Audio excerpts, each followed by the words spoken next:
Alors pourquoi cette candidature, allez-vous me dire? Eh bien, tout simplement déjà parce qu'il y a une antériorité.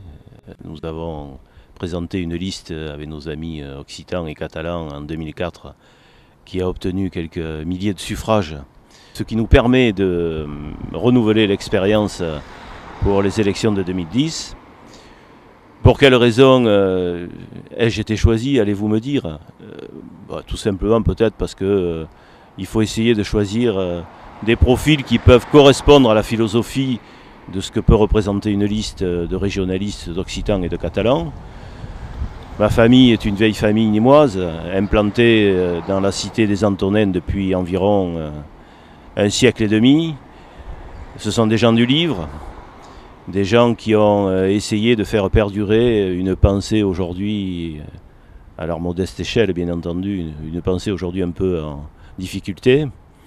De père en fils, on s'est succédé dans le travail du livre, du papier également, de l'imprimerie.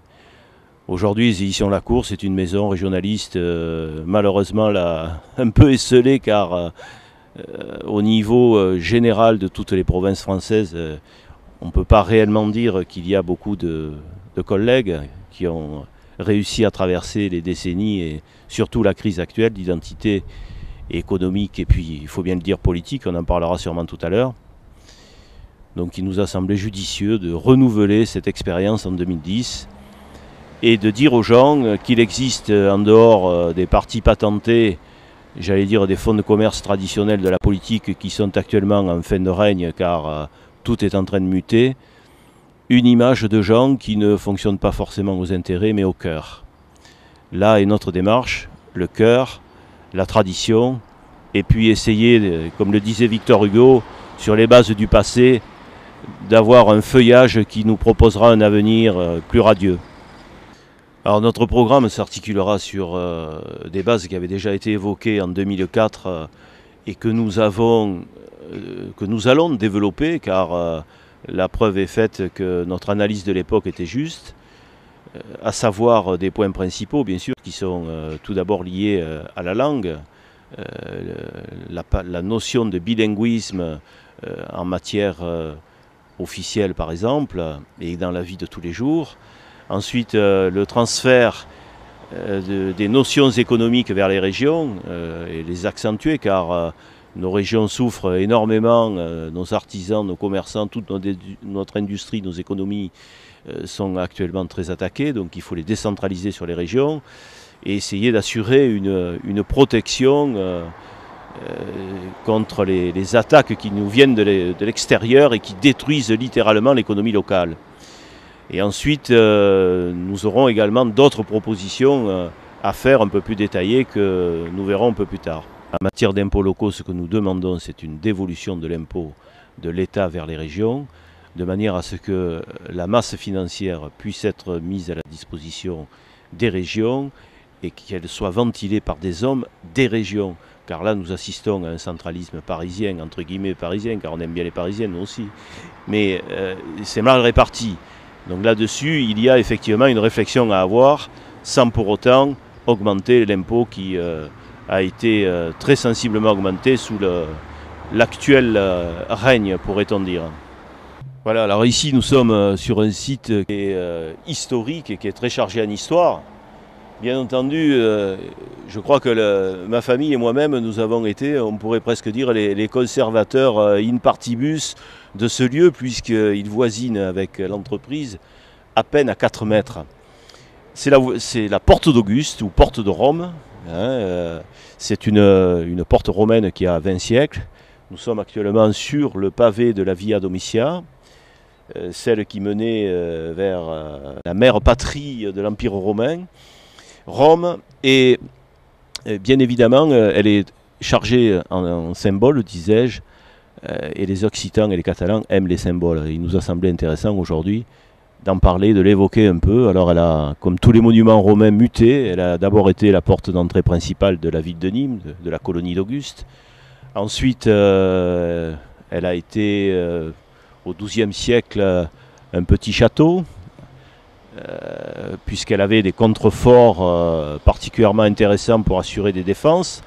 Elle s'est transformée ensuite au XIVe siècle en château royal, Ensuite, elle a muté en caserne de gendarmerie, laquelle caserne de gendarmerie précédait un couvent de dominicains dont il reste encore aujourd'hui, 300 mètres plus bas, l'église qui est en parfait état, qui aujourd'hui est devenue le temple protestant. La porte d'Auguste est donc un grand symbole pour nous tous. Il est un point sur lequel, bien sûr, notre liste insiste lourdement, c'est la co-officialité des langues. Il est absolument indispensable que puisse se développer en parallèle et en harmonie la langue dite officielle, le français, et à côté les langues régionales qui ont